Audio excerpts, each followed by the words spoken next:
Masih bersama saya Budiman Tanurjo di Satu Meja The Forum. Saya masih bersama dengan Ketua Umum Palang Merah Indonesia Muhammad Yusuf Kalla.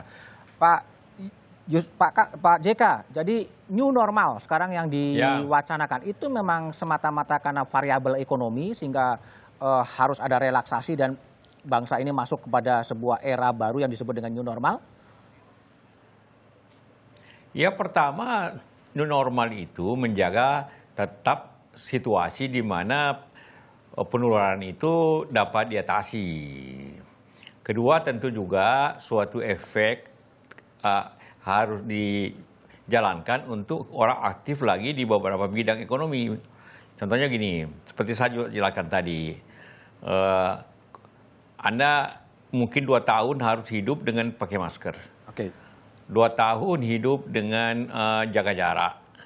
Sebelum efektif ini vaksin kan, kemudian dan lain-lainnya kehidupan seperti itu.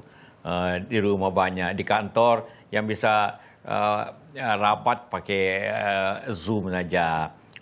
Seperti itulah pengurangan ke perjalanan contohnya. Semua itu suatu yang berbeda daripada kehidupan sebelumnya. Itu karena 2 hal. Untuk menjaga kewaspadaan diri sendiri untuk jangan tertular, agar dengan cara itu kita bisa aktif lagi. Yang ketiga juga karena kemajuan teknologi. Tanpa teknologi juga tidak bisa new normal. Oke, Pak JK, kan? Pak JK, kalau Bapak lihat sekarang kan kehidupan tekanan ekonomi cukup berat ya, dan masyarakat pun kemudian keluar rumah, datang ke pasar, pergi kemana-mana karena memang pelanggaran terhadap PSBB demi alasan ekonomi atau gimana Bapak lihat? Kalau kita lihat situasi terakhir ini, tentu orang tinggal di rumah hampir 2 bulan juga itu bosan. Bosan. Begitu dia lihat ada keterbukaan, dia ke pasar, ke mall. Ada hubungannya juga karena mendekati Lebaran ya kan. Jadi orang belanja sesuatu yang mungkin.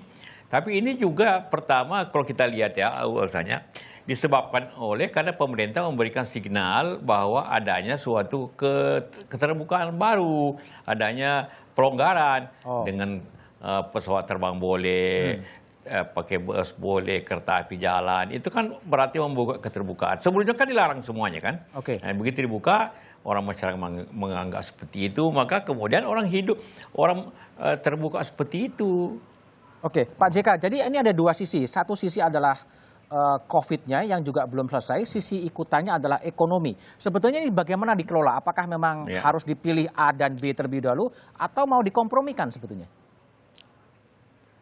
Ini teori sebab akibat. Ekonomi krisis seperti ini akibat adanya corona kan? Ya. COVID ini. Jadi apapun yang kita buat tanpa menyelesaikan virusnya, COVID-nya, tidak bisa berdampak positif di ekonomi. Karena orang ada keengganan, ketakutan, tidak ada penghasilan, dan juga akibat globalisasi. Jadi yang berubah juga nanti new normal itu kehidupan globalisasi akan berkurang. Artinya gini orang Pak. Akan menjaga diri. Pak JK, artinya apakah memang kemudian COVID-nya yang harus ditangani dulu dan ekonominya di nomor 2-kan, atau gimana menurut pandangan seorang Yusuf Kalla? COVID-nya harus diutamakan, karena ini penyebab. Jadi, apapun usaha ekonomi, kalau virusnya masih berjalan, orang masih berjatuhan, orang masih banyak rumah sakit, maka sulit hidup ekonomi karena dasarnya ketakutan dan perasaan itu. Jadi, ini semuanya harus secara prioritas, kemudian pada tahapnya ada tahapan normal baru. Artinya Pak JK bahwa kemudian ada tahapan di mana artinya gini, apakah kemudian gagasan-gagasan soal relaksasi ekonomi, pelonggaran PSBB akan memberikan agar ekonomi bisa hidup itu sebetulnya tidak sepenuhnya tepat ketika penyebabnya itu belum selesai ya Pak ya? Walaupun kita mau tidak akan jalan. Katakanlah apa yang hilang sekarang? Karena orang tinggal di rumah, daya beli hilang. Pendapatan tidak ada. Mau ekspor negara lain krisis juga, tidak membeli sesuatu. Ekspor kita turun, otomatis impor juga turun. Akhirnya ekonomi seperti tahu sisa 2%. Mungkin saja kuartal kedua berikutnya bisa saja lebih turun lagi, bisa negatif, seperti negara-negara lain.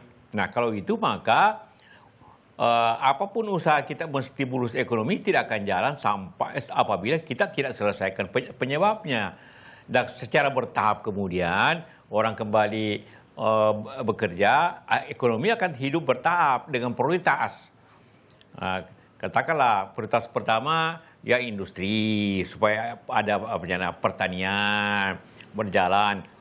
Nah, baru kemudian tahap yang berikutnya bisa rumah makan dulu, bioskop tutup. Jadi ada prioritas-prioritasnya untuk melihat seperti itu sesuai dengan penurunan daripada COVID-nya. Oke.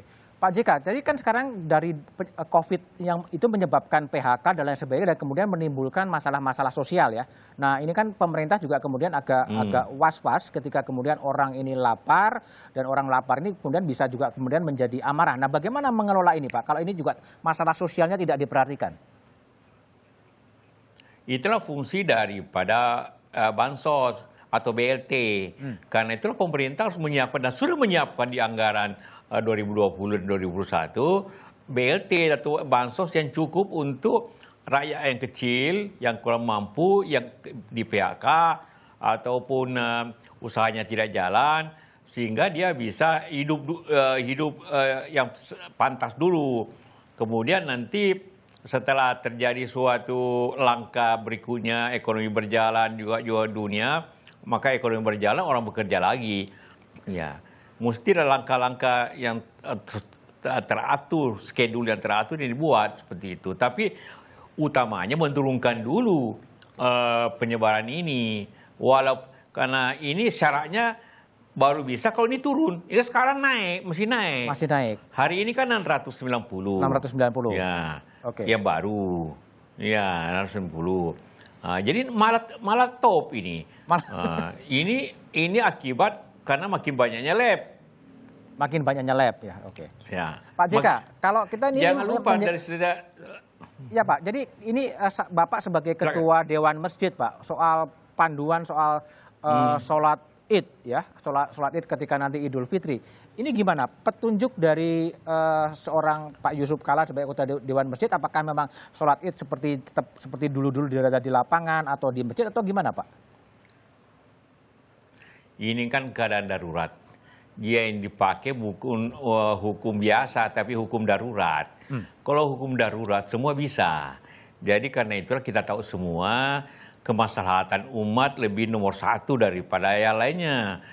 Ibadah itu di mana-mana Tuhan mengetahui di mana kita berdoa, di mana kita salat. Tidak perlu di lapangan, di masjid, di mana-mana Tuhan tahu kita berada dalam keadaan darurat begini.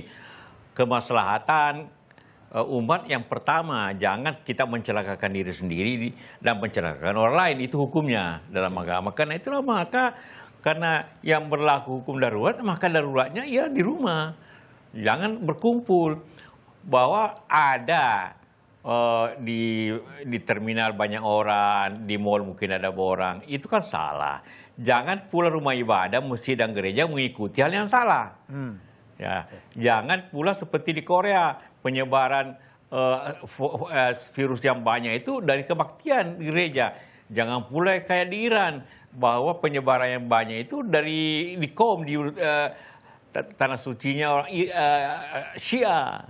Jadi sama-sama di rumah ibadah terjadi penyebaran apabila tidak dikontrol. Jangan seperti itu.